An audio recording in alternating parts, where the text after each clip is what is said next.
Afternoon, कैसे हो आप सभी। आई होप आप बिल्कुल बढ़िया होंगे। आपसे जो मुझे रेस्पॉन्स मिला है मेरे 2 वीडियोज़ को लेकर वो बहुत ही अच्छा है। मैं लगातार आप लोगों के कमेंट्स देख रहा हूँ और मुझे खुशी है कि वो चीज़ आप लोगों को अच्छे से समझ आई। तो देखिए, सबसे पहली चीज़, उसमें कुछ डाउट्स थे कुछ बच्चों के, तो मैं आप लोगों को क्लियर करना चाहता हूँ कि वो जस्ट मैं एक बताना चाह रहा था आपको कि किस तरह से हम एरर स्पॉटिंग को ईजी बना सकते हैं, ठीक है। लेकिन उसके साथ ही साथ हम यहाँ पर ग्रामर के सारे टॉपिक्स कवर करेंगे। जैसा कि कल मैंने इन्वर्जन कंप्लीट किया था, आई होप आपको समझ आ चुका है। दूसरा, देखिए टॉपिक बहुत बड़े बड़े होते हैं, लेकिन हमारे को इधर उधर की बातें पढ़ने से कोई मतलब नहीं है। हमें सिर्फ वो ही पढ़ना है जो एक्चुअल के अंदर क्वेश्चन में पूछा जाता है, ठीक है। तो आप मुझ पर भरोसा रखिए, जो मैं पढ़ा रहा हूं आप उसको कंटिन्यू करते रहिए। आपका एसबीआई मेंस भी क्लियर होगा, आपका आरबीआई का जिनका मेंस है वो भी क्लियर होगा, और इस साल आप इस इंग्लिश के अंदर अपना एक अच्छा स्कोर कर पाएंगे। जस्ट काउंट ऑन मी, मुझ पर भरोसा रखो, मैं आपका इंग्लिश का स्कोर बढ़वा दूंगा, ये मेरी गारंटी है। अब बात यहां पर यह आती है कि प्रैक्टिस पेपर वो आपको कंटिन्यू हमारे टेलीग्राम चैनल जो भी होगा उसमें आपको मिलता रहेगा, प्रैक्टिस पेपर जो भी होगा आपको। तो स्टार्ट करते हैं, अब ज़्यादा बातचीत नहीं करेंगे। आज का जो हमारा टॉपिक है वो है आर्टिकल। क्या है आज का हमारा टॉपिक?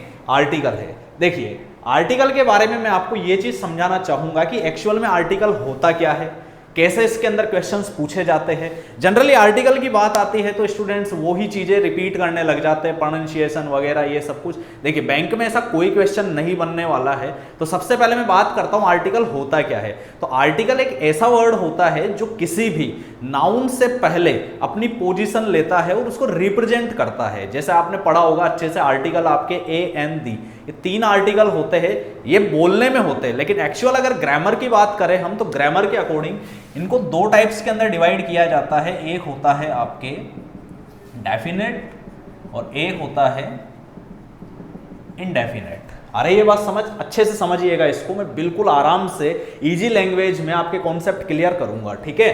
तो डेफिनेट आर्टिकल वो आर्टिकल होता है जो आपने आज तक द के रूप में पढ़ा है। इंडेफिनेट आर्टिकल होता है आपके ए और एन। अरे ये बात समझ आपको अच्छे से? Very good. अब बात यहां पर आती है कि इसे हम डेफिनेट क्यों कहते हैं, क्योंकि जिस भी नाउन से पहले हम द का यूज कर देते हैं हम उसे अपने परसेप्शन के अकॉर्डिंग डेफिनेट बनाते हैं। अरे ये बात समझ कि जैसे मान लीजिए मेरे पास ये मार्कर है तो मैं इसके लिए ए मार्कर भी यूज कर सकता हूं, मैं चाहूं तो इसके लिए द मार्कर भी यूज कर सकता हूं, लेकिन मेरे परसेप्शन के अकॉर्डिंग कब ये मार्कर किसी भी तरह से डिफाइन करना है, डेफिनेट बनाना है मुझे, तो मैं इससे पहले द लगाऊंगा। अरे ये बात समझ, मतलब अपनी समझ के अनुसार हम द लगाते हैं। क्लियर? और इंडेफिनेट आर्टिकल आपके सामने 2 है जो कि है ए और एन। आ रही है बात आपको अच्छे से समझ में? अब बात आती है ए और एन का क्या यूज होता है। हम देखिए इसको 2 क्लासेज में कवर करेंगे, क्योंकि एक क्लास के अंदर ये कवर कर पाना हमारे लिए इम्पॉसिबल है, क्योंकि मैं जो आपको आर्टिकल्स की पोजीशन बताने वाला हूं, सबसे पहले इंडेफिनेट आर्टिकल आपसे क्लियर करूंगा, ए और एन से रिलेटेड क्या क्या क्वेश्चंस आपसे पूछे जाते हैं। उसके बाद हम द से रिलेटेड कुल टोटल इसको हम 3 टाइप्स से पढ़ेंगे। मैं गारंटी देता हूं इन तीनों टाइप से आपसे कोई ना कोई क्वेश्चन आपका निकल कर आएगा एरर स्पॉटिंग में, ये मेरी गारंटी है।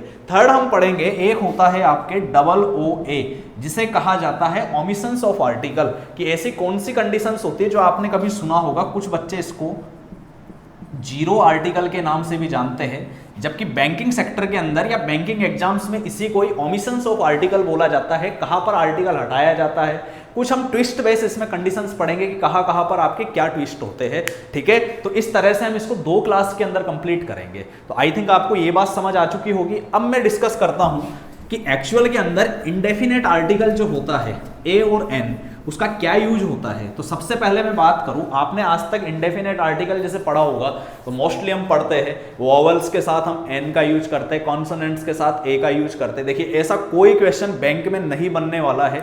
स्पेशली ये जो चैनल है ये बैंक स्टूडेंट्स के लिए है, आप सभी बैंक की तैयारी कर रहे हैं, तो मैं वो चीजें आपको नहीं बताने वाला, बस आपको कुछ क्वेश्चंस बता रहा हूं यहां पर, उनमें से आप अपना कमेंट करके बताइएगा कौन सा राइट है कौन सा रॉन्ग है, ठीक है। अच्छे से समझिए क्वेश्चन से। जैसे many women would welcome such a chance। इसी तरह से इस क्वेश्चन को मैं लिख देता हूं, many women would welcome such the chance. देखिए दोनों सेंटेंस में डिफरेंट, ठीक है। अब आप जल्दी से कमेंट करके बताते चलिए कौन सा राइट हो रहा है कौन सा रॉन्ग हो रहा है। जो भी कमेंट करे उसमें अगर फर्स्ट राइट है तो आप इस तरह से 1 लिखकर राइट इस तरह से कमेंट कर दीजिएगा ताकि मुझे पता लगता रहे। क्लियर है। अगला क्वेश्चन हम देखते हैं यहां पर, तो जल्दी से इसमें बताइएगा। Many woman would welcome such a chance, यहां पर सच द चांस है। अरे ये बात समझ आपको, कोई दिक्कत इसके अंदर नहीं है। नेक्स्ट देखते हैं। This is a quite impossible task और दिस इज, अब मैंने इसी सेंटेंस में एक ही जगह द कर दिया है। अरे ये बात समझ, ठीक है। तो जल्दी से मुझे बताइए इन चारों सेंटेंस में से आपको कौन सा राइट लग रहा है, बताइए। ये कॉन्सेप्ट क्लियर करूंगा, इससे रिलेटेड हम क्वेश्चंस भी करेंगे। जब एरर स्पॉटिंग के हमारे और क्वेश्चंस होंगे, मैं इसी तरह से अच्छे लेवल के क्वेश्चंस आपके सामने लेकर आऊंगा जो एक्चुअल पूछे जाते हैं। लेकिन उनसे पहले कॉन्सेप्ट क्लियर करना हमारा जरूरी है, ठीक है। तो बिल्कुल बिल्कुल आप लोगों के कमेंट्स मुझे दिख रहे हैं। चलिए डिस्कस करते हैं। देखिए अब अच्छे से समझना, आप थोड़ी सी देर रुक जाइए, अपने कमेंट्स को रोक लीजिए। जनरली 4 वर्ड्स आपको ध्यान रखने हैं। कितने वर्ड्स? 4 वर्ड याद रखने हैं आपको। कौन कौन से वर्ड है बोलिए मेरे साथ। एक है मैनी, एक है क्वाइट, एक है रेदर और एक है सच। कौन कौन से वर्ड हुए? 4 वर्ड, बोलिए मेरे साथ। Many, quite, rather and such. अब सिंपल सा एक फंडा याद रखना है, अगर इन सभी के बाद आपको कभी भी सिंगुलर नाउन दिख जाए, कैसा नाउन दिख रहा है? अगर सिंगुलर नाउन, तो आपको सिंपल सी क्लियर चीज ये कर लीजिए कि ऐसी कंडीशन में आर्टिकल हमेशा ए और एन ही यूज लोगे आप। अगर द उस सेंटेंस में दिख रहा है ना, तो सेंटेंस बिल्कुल रॉन्ग माना जाएगा। अरे ये बात समझ, चलिए देखते हैं, यहां पर अप्लाई करते हैं। सबसे पहली चीज अप्रोच ये रहनी चाहिए, सच दिख रहा है उसके साथ अगर आपको सिंगुलर नाउन दिख रहा है, ठीक है, तो ऐसी कंडीशन में द दिखते तो आप उसको तुरंत गलत कर दीजिए। अरे ये बात आपको अच्छे से समझ में, कोई दिक्कत इसके अंदर नहीं है। अगर आपको क्वाइट दिख रहा है, सिंगुलर नाउन है, तो द दिखते तो तुरंत गलत कर दीजिए उस सेंटेंस को। सिर्फ फोकस किस पे करिए? ए और एन। अब मैं अगर बात करूं तो ये है यहां पर मैनी। मैनी के जस्ट बाद देखो, ये जो वुमन है ये कैसा नाउन है? सिंगुलर नाउन है ना ये, क्योंकि इसकी स्पेलिंग में एम ए है, एम ई नहीं है। तो ऐसी कंडीशन में अगर मैं इसको राइट करूंगा तो मुझे मैनी के बाद क्या लगाना होगा? ए। तो मैं राइट क्या कर पाऊंगा यहां पर? Many a woman would welcome such a chance. अब देखिए सच के बाद यहां पर चेक करिए, चांस कैसा नाउन है? सिंगुलर नाउन है। अरे ये बात समझ, तो सच के बाद अगर सिंगुलर नाउन है तो यहां पर हम किसका यूज करेंगे? ए का यूज करेंगे। कोई दिक्कत इसके अंदर नहीं है। अब आप बोलोगे सर बोले मैनी के साथ सिंगुलर नाउन कैसे आ गया? तो मैं आपको बताता हूं। इसी सेंटेंस को दूसरे तरीके से भी हम सही कर सकते थे कि अगर मान लो मैनी के साथ सिंगुलर नाउन नहीं होता, ठीक है, तो फिर कंडीशन कैसी हो जाती? प्लूरल। तो यहां पर मैनी विमन हो जाता। जैसे कभी भी ध्यान रखना, इससे 2 क्वेश्चन क्लियर करके चलते हैं। एक हम सिंटेक्स का भी क्वेश्चन इसमें क्लियर करके चलते हैं, साथ ही साथ समझिएगा अच्छे से कि जब कभी भी अगर आपको सिर्फ मैनी, बाकी रिलेटेड वर्ड नहीं बता रहा हूं मैं, क्वाइट, रेदर और सच के बारे में कुछ नहीं बता रहा हूं, सिर्फ किसका डिस्कस कर रहा हूं मैं? मैनी का। ये कॉन्सेप्ट जो था आर्टिकल का, ये तो कंप्लीट हो चुका है कि many, quite, rather and such के बाद हमेशा सिंगुलर नाउन दिखने पर आपको उनके बीच में आर्टिकल कैसा दिखना चाहिए? ए और एन, जो कि यहां पर दिख ही रहा है। दूसरा जैसे क्वाइट है, क्वाइट के बाद कैसा है? Impossible task. कैसा टास्क है? Impossible task. ये पूरा का पूरा एक सिंगुलर नाउन हो चुका है, तो इसकी पोजीशन यहां गलत है। इसको राइट क्या करना होगा? दिस इज क्वाइट, इस जगह पर आप एन लगाइए। क्या लगाइए यहां पर? एन। तो राइट होगा this is quite an impossible task. I hope आपको अच्छे से समझ आ गया होगा, ठीक है। अब बात आती है मैनी। तो मैनी से रिलेटेड क्या क्वेश्चन होता है उसके बारे में मैं आपको बता देता हूं। सबसे पहली चीज, मैनी के बाद वैसे हमेशा नाउन कैसा आता है आपके? Plural noun. लेकिन अगर मैनी के बाद आपको कभी भी सिंगुलर नाउन दिख जाए ना, तो उसको कभी भी रॉन्ग नहीं करना है, आपको ध्यान रखना है। अगर उनके बीच में आर्टिकल क्या आ रहा हो? ए और एन। ये सिर्फ मैनी से रिलेटेड है कि जैसे मान लीजिए आपको कभी दिख जाए, एक तो मैनी बॉयज हो सकता है, या फिर अगर बॉयज नहीं होकर बॉय दिख रहा है तो इसको मैं क्या कर दूंगा? Many a boy. क्या कर दूंगा मैं इसको? Many a boy. I hope आपको अच्छे से समझ आ चुकी होगी, चीजें क्लियर है। तो ये आपके first concept, indefinite article a और एन से निकलने वाला फर्स्ट डाउट आपको मेरे हिसाब से नहीं रहा होगा। अगर है तो आप बिल्कुल कमेंट कर दीजिए, इसका स्क्रीनशॉट ले लीजिए, इसकी फोटो क्लिक कर लीजिए ताकि हम आगे बढ़ सके। मैं सिर्फ वापस से वही चीज रिपीट कर रहा हूं, वही पढ़ाऊंगा जो बैंक एग्जाम्स में आएगा। इसमें किसी भी तरह से मैं एसएससी की बात नहीं कर रहा हूं, वहां पर बहुत ज्यादा बेसिक्स क्लियर करने होते, बैंक में हमारे को इतना नहीं देखना पड़ता। वो मैंने मेरे फर्स्ट वीडियो एरर स्पॉटिंग में आपको प्रूव करके बता दिया था। तो इन कॉन्सेप्ट्स को आप क्लियर करते चलिएगा। ओके, चलिए आगे देखते हैं हम और क्या क्या क्वेश्चंस आपके बनते। तो रूल रटना नहीं है, मैंने इसीलिए आपको एग्जांपल्स बताए हैं कि आप एग्जांपल्स के थ्रू अपना कॉन्सेप्ट क्लियर कर सको। ठीक है, चलिए नेक्स्ट वापस से मैं कुछ क्वेश्चंस लिखता हूं, मैं आपका एक एक डाउट इंडेफिनेट आर्टिकल का क्लियर कर दूंगा अभी। जैसे कि एक क्वेश्चन है, this is a too heavy parcel for me to carry। एक ये क्वेश्चन है। दूसरा सेम क्वेश्चन में मैंने अगर आर्टिकल द लगा दिया एक ही जगह तो ये हो चुका है। अरे ये बात समझ में। ऐसे ही एक और क्वेश्चन है, how a serious crime had been committed by me. और इसी तरह से मैं यहां पर एक ही जगह अगर द कर देता हूं तो एक ये क्वेश्चन आपका बन जाता है। अब जल्दी से इन दोनों क्वेश्चंस को आप देखिए और देखने के बाद मुझे ये बताइए कि कौन सा राइट है, कमेंट करते चलिएगा। वही चीज, फर्स्ट राइट है तो वन राइट, सेकंड है तो सेकंड, थर्ड है तो थर्ड, फोर्थ है तो फोर्थ। इस तरह से जो भी आपको राइट लग रहा है वो मुझे तुरंत बता दीजिए। आप क्वेश्चंस चेक कर लीजिए एक बार आपके। आई होप आपको दिख रहे होंगे क्वेश्चन अच्छे से। है कोई? बताइए जल्दी। Yes, very good. आप लोगों के आंसर्स बहुत से बच्चों के सही भी आ रहे हैं। चलिए मैं आपको इसके पीछे का कॉन्सेप्ट क्लियर कर देता हूं, एक्चुअल में है क्या। देखिए ध्यान रखना, वापस से 4 वर्ड याद कर लो, हाउ, सो, एज और टू। कौन कौन से वर्ड है बोलिए मेरे साथ, हाउ, सो, एज और टू। क्लियर है? हमेशा ध्यान रखना जब कभी भी ये सेंटेंस में आपको दिख रहे हैं तो एक चीज ये चेक करना कि उस सेंटेंस में जो नाउन है उस नाउन की क्वालिटी बताने के लिए किसका यूज होगा, आपके एडजेक्टिव का यूज। किसका यूज होगा? एडजेक्टिव। जैसे देखिए इसको एक एग्जांपल से समझाता हूं मैं। जैसे मान लीजिए किसी को कभी अगर कोई एक सुंदर लड़की दिखे तो वो क्या बोलता है जनरली? कोई तो बोलेगा यार सी इज वेरी ब्यूटीफुल गर्ल। तो यहां पर सी इज वेरी ब्यूटीफुल गर्ल के अंदर वेरी उसकी क्या है?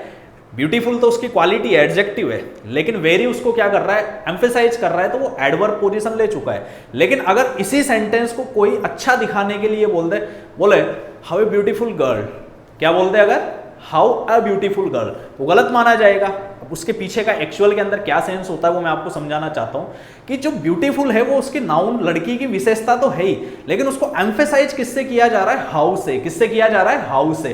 तो मैं क्या लगाया? ब्यूटीफुल से पहले हाउ लगाया। इसका मतलब यह है कि जो नाउन है उसकी क्वालिटी तो कौन शो कर रहा है? आपके एडजेक्टिव। लेकिन इस एडजेक्टिव को भी एम्फेसाइज करने वाले 4 वर्ड होते हैं। कौन कौन से वर्ड्स है? हाउ, सो, एज और टू। तो इसका एक सीधा सा कॉन्सेप्ट ये है कि ऐसी कंडीशन के अंदर ए और एन अपनी जो पोजीशन लेंगे वो कहां लेंगे? उस एडजेक्टिव और उस नाउन के बीच में लेंगे।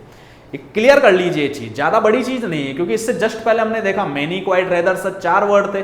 इस बार 4 वर्ड कौन से आ चुके? How, so, as, too. इनको इस तरह से एक तरह से आप इनको फ्रीक्वेंसी के अंदर याद रखें। ठीक है, तो एडजेक्टिव और नाउन के बीच में क्या लगाया जाएगा? आर्टिकल ए और एन लगाया जाएगा। बताइए कोई दिक्कत है इसके अंदर आपको? नहीं है? समझिए। अब देखो अप्रोच क्या रहनी चाहिए? आपको टू दिखा, ठीक है, टू देखने पर आप ये चेक करो कि बचे हुए सेंटेंस में आपके पास नाउन कहां आ रहा है। तो एक नाउन आ रहा है पार्सल। क्या है नाउन यहां पर? पार्सल। अब अगर मैंने पार्सल से पूछा कैसा पार्सल, तो जवाब क्या निकल कर आया? Heavy parcel. मतलब पार्सल की क्वालिटी कौन बता रहा है? Heavy word. और ये क्या हो चुका है? एडजेक्टिव हो चुका है। आई होप समझ आई होगी आपको बात। अब ऐसी कंडीशन में उस एडजेक्टिव और नाउन के मिड में क्या लगेगा? ए और एन। जबकि पहले दे दिया तो सेंटेंस ये भी गलत है, ये भी गलत है। तो ऐसी कंडीशन में यहां पर क्या होगा? आपके ए। तो राइट होगा this is too heavy a parcel for me to carry. Bank में आने वाले आर्टिकल के अंदर इंडेफिनेट आर्टिकल का सबसे सुपर क्वेश्चन माना जाता है, इसको ध्यान रखिएगा। ऐसे ही हम याद चेक करते हैं। आपको क्या दिखा? हाउ दिखा। तो इसके बाद आप नाउन चेक करो। नाउन क्या है यहां पर? क्राइम। क्या है नाउन? क्राइम। मैंने क्राइम से पूछा कैसा क्राइम। जो कैसे का जवाब देता है वो वर्ड क्या कहलाए? एक तरह से एडजेक्टिव कहलाता है, क्योंकि वो उसकी विशेषता बताएगा। ठीक है, तो कैसा क्राइम, तो क्राइम कैसा, सीरियस, तो ये यहां पर एडजेक्टिव पोजीशन आ चुकी है। अब यहां पर देखो एडजेक्टिव से पहले आ चुका है, जबकि आना कहा चाहिए एडजेक्टिव नाउन के मिड में, तो ये गलत हो चुका है। तो यहां पर राइट क्या होगा, how serious a crime had been committed by me. I hope आपको ये बात अच्छे से समझ आ चुकी होगी, क्लियर है। तो कौन कौन से 4 वर्ड याद रखने हैं आपको, हाउ, सो, एज और टू। ये चारों वर्ड क्या बताएंगे आपको, नाउन की जो भी क्वालिटी है एडजेक्टिव उसको एम्फेसाइज करने के लिए यूज लिए जाएंगे, और ऐसी कंडीशन में एडजेक्टिव और नाउन के बीच में क्या लगेगा, आपके ए और एन यूज होगा। तो आप इसका स्क्रीनशॉट ले लीजिए एक बार जल्दी से, ताकि हम आगे बढ़ सके। कोई डाउट इसके अंदर नहीं है, समझ आ गया होगा। चलिए और कंडीशन हम चेक करते हैं। तो जब तक मेरे साथ रिवाइज करिए, फर्स्ट कंडीशन क्या बताई मैंने आपको इंडेफिनेट आर्टिकल की, वेरी गुड, बोलिए। Yes, many, quite, rather and such. इनके बाद अगर सिंगुलर नाउन पोजीशन ले तो आर्टिकल ए और एन मिड में आएगा। How, so, as, too, that's why. उसके बाद एडजेक्टिव, फिर आर्टिकल ए और एन, और फिर नाउन पोजीशन होगी। फिर कुछ क्वेश्चंस देखते हैं। जैसे मान लीजिए मैं आपके सामने 2 सेंटेंस लिखता हूं, एक है हाउ ए फाइन डे, इसी तरह से है हाउ द फाइन डे, इसी तरह से है व्हाट ए ब्यूटीफुल हाउस, और इसी तरह से है व्हाट दी ब्यूटीफुल हाउस। अब जल्दी से आपके सामने ये 4 सेंटेंस है, इन चारों सेंटेंस में से कौन सा राइट है, कौन सा रॉन्ग है, कमेंट कर दीजिए क्विक। 4 सेंटेंस है, जल्दी बताइए, जल्दी, टाइम नहीं लगाना है, अप्रोच बनाइए अपनी। ओके, चलिए देखते हैं इसके पीछे का हम कॉन्सेप्ट क्लियर करते हैं, एक्चुअल में होता क्या है।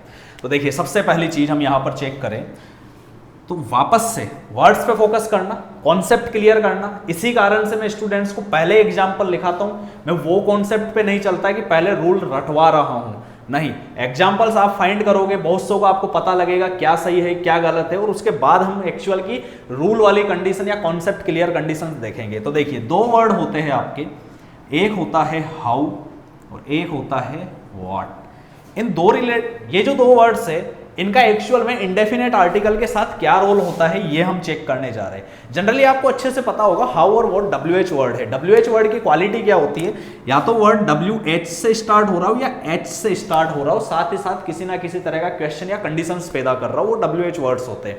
अब देखिए आपको अच्छे से पता है ये अगर क्वेश्चन में आ रहा है इसका मतलब क्वेश्चन मार्क आना चाहिए। क्या आना चाहिए, क्वेश्चन मार्क, ठीक है।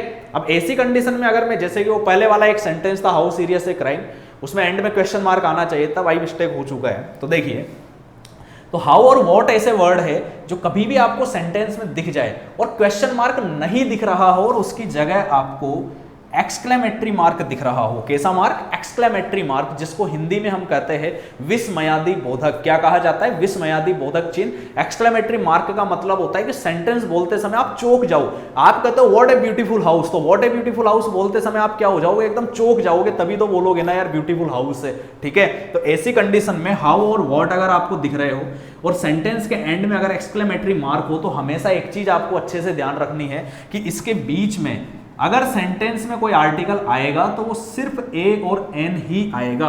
उस सेंटेंस में अगर आपको द दिख रहा है तो सेंटेंस बिल्कुल रॉन्ग माना जाएगा, सेंटेंस बिल्कुल क्या होगा, आपके गलत होगा। जैसा कि हम देखते हैं यहां पर हाउ दिखा आपको, ठीक है। अप्रोच बता रहा हूं मैं, अप्रोच सेट करिए माइंड में, यही अप्रोच अगर सेट कर लोगे ना, मैं गारंटी दे रहा हूं एरर का एक पार्ट आपका राइट रॉन्ग नहीं होने दूंगा। सारे क्वेश्चंस हम स्कोर करेंगे। जब आरसी पढ़ेंगे, न्यू पैटर्न क्वेश्चंस होंगे, उनमें भी मैं ये चीजें आपको समझाऊंगा किसी ना किसी तरह से, ठीक है। तो आपको हाउ दिखा, अप्रोच क्या है, क्वेश्चन में क्या दिखा आपको, एक्सक्लेमेटरी मार्क दिखा, ठीक है। अब ऐसी कंडीशन में आपकी अप्रोच ये होनी चाहिए कि सबसे पहले तो द दिखते ही तो तुरंत गलत कर दो, व्हाट दिखा, एक्सक्लेमेटरी मार्क दिखा, द दिखते ही आप उसको तुरंत क्या कर दीजिए, रॉन्ग कर दीजिए, ठीक है। अब मैं बात करूं ये बचे हुए फर्स्ट और थर्ड में से क्या राइट है, तो देखिए ये सेंटेंस बिल्कुल राइट है, लेकिन हाउ की अभी हमने कंडीशन देखी थी कि हाउ अगर आ जाए और सेंटेंस में अगर नाउन है और उसके साथ एडजेक्टिव है तो ए और एन अपनी पोजीशन कहां लेगा, मिड में लेगा। ये जस्ट इससे पहले वाला जो हमने रूल किया था क्लियर, उस कॉन्सेप्ट में ये चीज हम क्लियर कर चुके हैं अच्छे, ओके। तो देखिए हाउ है तो नाउन फाइंड कर लो, क्या है, डे। मैंने डे से पूछा कैसा डे, तो जवाब क्या निकल कर आया, फाइन डे। तो ये नाउन डे हो चुका है, फाइन क्या हो चुका है, एडजेक्टिव हो चुका है, तो ए की पोजीशन यहां नहीं होगी, कहां होगी, यहां। तो राइट क्या होगा, हाउ फाइन अ डे। क्या राइट होगा, हाउ फाइन अ डे। तो आई थिंक आपको ये चीज समझ आ चुकी होगी कॉन्सेप्ट। मैं वापस से वही चीज, मैं सिर्फ और सिर्फ बैंक एग्जाम्स में आने वाले क्वेश्चन के आर्टिकल इंडेफिनेट से रिलेटेड क्या क्या क्वेश्चंस होते हैं वही डिस्कस कर रहा हूं। 3 क्वेश्चंस हम डिस्कस कर चुके हैं, ठीक है, कोई दिक्कत इसके अंदर नहीं है, वेरी गुड। तो इसका आप स्क्रीनशॉट ले लीजिए जल्दी से। आगे देखते हैं अब हम और क्या क्या कंडीशंस आपके सामने पैदा होती है। तो एक बहुत ही सुपर क्वेश्चन हम लिखने वाला हूं जो बैंक एग्जाम्स में बहुत बार पहले आ चुका है आपके। क्वेश्चन चेक करिएगा, देखिए मैंने कहा a student wants to read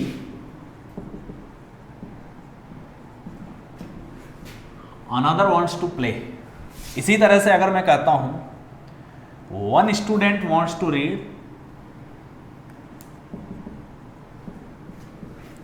other want to play, इसी तरह से है a student wants to play other want to read, और इसी तरह से है one student wants to play another wants to read। वापस से आपके सामने 4 सेंटेंस है, जल्दी से बताइए इन चारों सेंटेंस में से कौन सा राइट है। अच्छे से देखना, 4 लिखने के पीछे मैंने कुछ ना कुछ दिमाग लगाया है मेरा किसी ना किसी तरह से। तो इन चारों सेंटेंस को आप चेक करते चलिएगा, कोई भी डाउट हो वो क्लियर कर लेंगे। जल्दी से कमेंट करिए, मैं आप लोगों के कमेंट देख रहा हूं, बहुत से स्टूडेंट्स के सही भी आ रहे हैं लेकिन मोस्टली रॉन्ग है। तो ये 4 सेंटेंस है, ओके। चलिए इसके पीछे का कॉन्सेप्ट क्लियर करते हैं। देखिए एक्चुअली में होता क्या है, आपको अच्छे से पता है, समझना इधर। अब थोड़ा कमेंट बंद कर दीजिए, एक बार कॉन्सेप्ट क्लियर कर लेते हैं। आर्टिकल ए और एन और एक आपके न्यूमेरिकल एडजेक्टिव होता है 1। आपको मैं बता देता हूं, अच्छे से सुनना मेरी लैंग्वेज को। जितनी भी काउंटिंग होती है ना आपके 1 2 3 4 5 6 7 8 9 10 टू इनफाइनाइट, वो हमेशा न्यूमेरिकल एडजेक्टिव भी कहलाती है। क्या कहलाती है वो, न्यूमेरिकल एडजेक्टिव भी कहलाती है। ये चीज ध्यान रखना, जब हम एडजेक्टिव पढ़ेंगे तब इस कॉन्सेप्ट को मैं आपके अच्छे से क्लियर करूंगा। तो देखते हैं अब हम यहां पर कि ए और एन और 1 तीनों का हिंदी मीन क्या होता है, एक। अगर मैं कहता हूं ए स्टूडेंट तो इसका मीन भी क्या होगा, एक विद्यार्थी। और मैं कहता हूं अगर 1 स्टूडेंट तो इसका मतलब भी हिंदी में क्या होगा, आपके एक विद्यार्थी होगा। अरे ये बात समझ, तो इसका मतलब क्वेश्चन तो निकलने वाला है। तो क्वेश्चन क्या है कि अगर आपको किसी भी सेंटेंस में अदर और अनदर दिख जाए, क्या दिख जाए, अदर और अनदर, और उसके कंपैरिजन में किसी भी तरह से, ठीक है, पैरेलल मोड में या अनदर दूसरा भी जो सेंटेंस है उसमें हिंदी के एक को दिखाने के लिए ए और एन का यूज कर लेना तो सेंटेंस गलत माना जाएगा, क्योंकि अदर और अनदर के साथ जो पोजीशन बनेगी वो सिर्फ किसकी पोजीशन बनेगी, 1 की। ये चीज क्लियर कर लीजिए अच्छे खासे तरीके से। तो देखिए यहां पर अप्रोच क्या रहनी चाहिए, किसी सेंटेंस में आपको अदर और अनदर दिखे, यहां पर अनदर दिख रहा है या अदर दिख रहा है, या अनदर दिख रहा है या अदर है या अनदर है, तो आप ये चेक करो कि दूसरा सेंटेंस जो दिया हुआ है उसमें ए और एन है या 1 है। तो जहां भी आपको अदर अनादर के साथ हिंदी का एक दिखाने के लिए ए का यूज कर लेना, उस सेंटेंस को बिल्कुल गलत कर देना और 1 वाला सेंटेंस क्या होगा, आपके राइट होगा। ये कॉन्सेप्ट है एक तरह से। अरे ये बात समझ में, इन्हीं चीजों से हम एरर स्पॉटिंग जो आपको फर्स्ट क्लास मेरी बहुत पसंद आई थी, ठीक है, उसके पीछे के लॉजिक यही है। मैं स्टूडेंट्स को आज तक जितनी भी ऑफलाइन क्लासेज के अंदर मैंने स्टूडेंट्स को पढ़ाया है, इसी तरह से उनके कॉन्सेप्ट क्लियर करके अप्लाई करना सिखाया है। भरोसा रखो, चीजें इसके अंदर आपकी एरर स्पॉटिंग स्कोरिंग अच्छी हो जाएगी। तो क्या समझ आया, हिंदी के अंदर जो एक होता है उस एक को इंग्लिश में हम क्या कहते हैं, ए एन और 1। और जब सेंटेंस में आपको अदर और अनादर दिख जाए तो ऐसी कंडीशन में आपको यह ध्यान रखना है ए और एन गलत माना जाएगा और अदर अनादर वाले सेंटेंस में सिर्फ क्या राइट होगा, आपके 1 राइट होगा। तो आई होप आपको अच्छे से समझ आ चुकी होगी ये बात। कोई डाउट है इसमें किसी भी तरह से, नहीं है, वेरी गुड, क्लियर। तो ये हमारा इंडेफिनेट आर्टिकल का ए और एन का जो क्वेश्चन है वो यही बनता है, क्लियर। अब बात आती है, कुछ स्टूडेंट्स को ये भी समस्या हो रही होगी, अभी बोलेंगे यार ये 4 रूल्स तो बता दिए, चलो कोई दिक्कत नहीं है, लेकिन प्रोनंसिएशन बेस क्या कंडीशन से अप्लाई होती है। तो देखिए मैं आज की क्लास में आपको थोड़ा सा प्रोनंसिएशन की भी नॉलेज दे देता हूं कि उच्चारण के अनुसार क्या चलता है क्या नहीं चलता, उसका भी कॉन्सेप्ट आई होप आपको क्लियर हो जाएगा। आपने अच्छे से पढ़ा होगा एक होता है ए और एक होता है एन। ए का यूज आपने अच्छे से देखा होगा आज तक, कभी भी कॉन्सोनेंट्स के साथ होता है, जबकि एन का यूज हमेशा किसके साथ होता है, वोवल्स। ये जो चीज समझाने जा रहा हूं ये सिर्फ और सिर्फ आपकी एक बेसिक नॉलेज कवर करने के लिए है। बहुत से बार कभी ना कभी बाई चांस आपको कोई क्वेश्चन मिल भी सकता है, तो आप इसको अच्छे से समझना थोड़ा सा, चाहे आपके लिए चीज छोटी हो, लेकिन मेरे को पता है आपके लिए वो कब ज्यादा बहुत बेनिफिशियल हो सकती है। तो अच्छे से समझो इस कॉन्सेप्ट को कि वोवल्स इंग्लिश में कौन कौन से होते हैं आपके, ए ई आई ओ यू। क्या होता है, ए ई आई ओ यू। बाकी rest of this all 5 characters सभी क्या कहलाते हैं, कॉन्सोनेंट्स कहलाते हैं, व्यंजन कहलाते हैं। लेकिन एक्चुअल में देखिए प्रॉब्लम क्या होती है कि वो बचपन की यादें ताजा करता हूं, उस समय वो कॉन्सेप्ट क्लियर नहीं हुआ होगा, तो आज हो जाएगा। ये जनरली एक वर्ड होता है यूनिवर्सिटी। क्या होता है, यूनिवर्सिटी।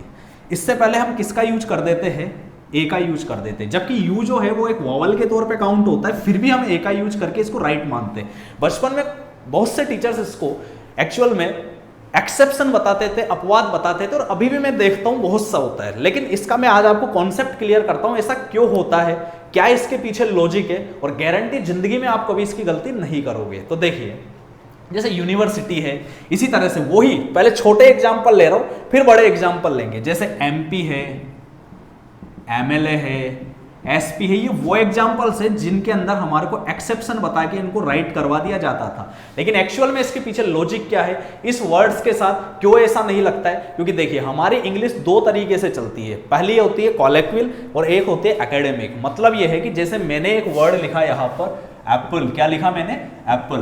तो देखिए जो फॉरेनर्स होते हैं या जो मान लो अंग्रेज है, उनके लिए ये एप्पल एप्पल ही रहेगा, ठीक है। हमारे लिए बचपन से क्या होता है, ए फॉर एप्पल, फिर इसको हमें टीचर जो है ए से लिखना सिखाता है एप्पल, और फिर इसका मीन क्या निकल कर आता है एक्चुअल में, सेब। अच्छे से समझना मैं क्या चीज आपको समझाना चाह रहा हूं कि हमारे लिए इंग्लिश इस तरह से चलती है, बचपन से ही ऐसे पढ़ाया जाता है हमें कि ये एप्पल है, फिर ऐसे एप्पल लिखना सिखाएंगे, फिर इसका मीन बताएंगे। तो हमारे लिए एक्चुअल में इंग्लिश यहां पर नहीं रहकर हमारे लिए यहां निकल कर आ जाती है स्टार्टिंग से ही। तभी तो हम जब व्हाट्सएप की चैटिंग करते हैं तो हम ये वाली इंग्लिश लिखते हैं। आ गई बात समझ आपको अच्छे से, ठीक है। अब देखिए, तो इससे एक चीज ये पता लगा कि हमारे को हिंदी में स्वर और व्यंजन भी सिखाए जाते थे। तो ऐसी कंडीशन में हम जब बोलते हैं तो इनके अकॉर्डिंग माइंड क्रिएट नहीं होता है, हमारा मामला चलता है हिंदी के व्यंजन और हिंदी के स्वर। और आपको अच्छे से पता है हिंदी में 33 व्यंजन होते हैं आपके, ठीक है, 33, और वैसे 4 आपके जो संयुक्त अक्षर होते हैं, थोड़ी बहुत नॉलेज है मुझे हिंदी की, तो वो मिलाकर आपके इसी तरह से आई थिंक 36 37 ऐसे कुछ हो जाते होंगे। तो स्वर जो होते हैं वो भी इसी तरह से 11 होते हैं, वैसे 13 होते हैं, जो भी चलता हो। लेकिन हमारे को ध्यान रखना है कि हिंदी का जो व्यंजन है उसके साथ हम ए लगाएंगे, हिंदी का जो स्वर है उसके साथ हम एन लगाएंगे। क्लियर है। अब इसके पीछे का एक्चुअल कॉन्सेप्ट देख लो, चेक करो, इसको भी मैं प्रूव करके बताऊंगा आपको, ऐसा आज तक किसी ने नहीं बताया होगा। ए ई आई ओ यू, ये 4-5 वर्ड आपको यहां पर दिखाई दे रहे हैं, इनको एक बार तोड़ो, हिंदी के अकॉर्डिंग इनके तोड़ दो इनको। जैसे ए को अगर आप तोड़ोगे तो ये टूट जाता है, अच्छे से समझना, बहुत सॉलिड चीज बताने जा रहा हूं। ई को अगर आप तोड़ोगे तो ये बन जाता है, आई को अगर आप तोड़ोगे तो आई होप ये बनता है, ओ को अगर आप तोड़ोगे तो ये बन जाएगा, यू को आप तोड़ोगे तो आपके ये बन के निकल कर आएगा। अरे ये बात समझ। अब इन सब में देखो एक चीज ओड नजर आ रही होगी आपको, कौन सी चीज विषम नजर आ रही है, कौन सी चीज ओड है। तो देखो ये जो है ना अकेला, ये हिंदी का क्या है, व्यंजन है। बाकी सारे देख लो आप, ये हिंदी के स्वर है। इसी कारण से जो अपनी फर्स्ट पोजीशन व्यंजन के अकॉर्डिंग लेता है, उस वर्ड से पहले हमारे को जनरली प्रोनाउंसिएशन के अकॉर्डिंग क्या लगाना होता है, ए। और यही रीजन होता है कि यू जो होता है ना, इससे पहले जब ये यू के साउंड में कोई भी निकल कर आ जाए, जैसे यूनिवर्सिटी है, यूरोपियन है, अरे ये बात समझ, तो उस साउंड के अकॉर्डिंग आप कभी भी उठाकर देख लेना, उस हर वर्ड के साथ क्या लगेगा, ए। ये कोई अपवाद नहीं है, ये कॉन्सेप्ट है। अरे ये बात समझ आपको अच्छे से, वेरी गुड। चलिए देखते हैं, जैसे मैं आपको एक एग्जांपल और देता हूं, समझ आ जाएगा। जैसे ये है अंकल, ये भी यू से स्टार्ट है ना, लेकिन इसको कभी युंकल थोड़े ना कहते, इसको हम क्या कहते हैं, हमारे लिए ये चीज समझ में आती है अंकल। अरे ये बात समझ। तो अब इसमें फर्स्ट पोजीशन देख लो, मैं यहाँ फर्स्ट पोजीशंस की बात की थी। फर्स्ट पोजीशन हिंदी का स्वर है, तो अंकल से पहले हमने क्या लगा दिया, एन। आई होप आपको ये कॉन्सेप्ट अच्छे से क्लियर हो चुका होगा, ठीक है। अब कुछ अच्छे लेवल के एग्जांपल्स देख लेते हैं। जैसे मान लीजिए मैंने आपको कहा यहां पर कुछ एग्जांपल्स है आपके सामने, एक है यू, एक है यू। अरे ये बात समझ। ऐसे ही एक होता है HEIR, ईयर जिसको हम कहते हैं उत्तराधिकारी जो होता है आपके, ठीक है। एक है YEAR, जिसको बहुत से बच्चे प्रोनाउंसिएशन के अकॉर्डिंग ईयर कहते हैं। ईयर यानी एक्चुअल में कान होता है, दिस इज कॉल्ड ईयर। क्या होता है ये? ईयर। तो इनमें देखो आप, इसका एक्चुअल प्रोनाउंसिएशन यू होता है, यू यानी होती है मादा भेड़, ठीक है। तो यू होने पर वही चीज जो यू हो चुका है उससे पहले ए लग जाएगा। ईव है, ईव होती है, आपको अच्छे से पता है, जैसे न्यू ईयर्स ईव होती है, इंडिपेंडेंस डे ईव होती है। तो ईव होता है कोई भी स्पेशल डे, उससे जस्ट बिफोर की जो पहले स्पेशल इवनिंग होती है उसको क्या बोला जाता है? ईव। तो यहाँ ई साउंड हो रहा है, ई हिंदी का स्वर है, तो यहाँ क्या लग गया? एन लग चुका है। ये एच साइलेंट हो जाता है, ई पे आ जाता है ये चीज, तो यहां पर एन लग गया। यहां पर क्या रहता है? आपके ए रहेगा। तो आई होप आपको ये वाला कॉन्सेप्ट अच्छे से समझ आ चुका होगा। तो ये प्रोनाउंसिएशन के अकॉर्डिंग भी जो चलता है वो सारी चीजें मैंने आपसे यार डिस्कस कर ली है। तो कभी भी ध्यान रखना, इनमें जो आपको राइट करना है वो किसके अकॉर्डिंग करना है? हिंदी के स्वर और व्यंजन के अकॉर्डिंग, क्योंकि हमारी जो इंग्लिश चलती है वो बचपन से ऐसे ही सिखाया जाता है, इसी कारण से हमारे लिए मामला बढ़ जाता है। तो आप इसका स्क्रीनशॉट ले लीजिए। और ये हमारा इंडेफिनेट आर्टिकल ए और एन प्रोनाउंसिएशन के अकॉर्डिंग, साथ ही साथ बैंक में जो क्वेश्चंस पूछे जाते हैं 4, उनके अकॉर्डिंग ओवर हो चुका है। आई होप आपको ये क्लास अच्छी लगी होगी। इसको ज्यादा से ज्यादा शेयर करो। अगर आप लोग वास्तव में कुछ अच्छा सीखना चाहते हो, आप चाहते हो कि आपके कलीग्स, जितने भी आपके फ्रेंड्स हैं, जो आपको उनको अच्छा मैटर चाहिए, तो यहां से आप इसको प्रोवाइड करवाइए। Thank you so much and have a nice day.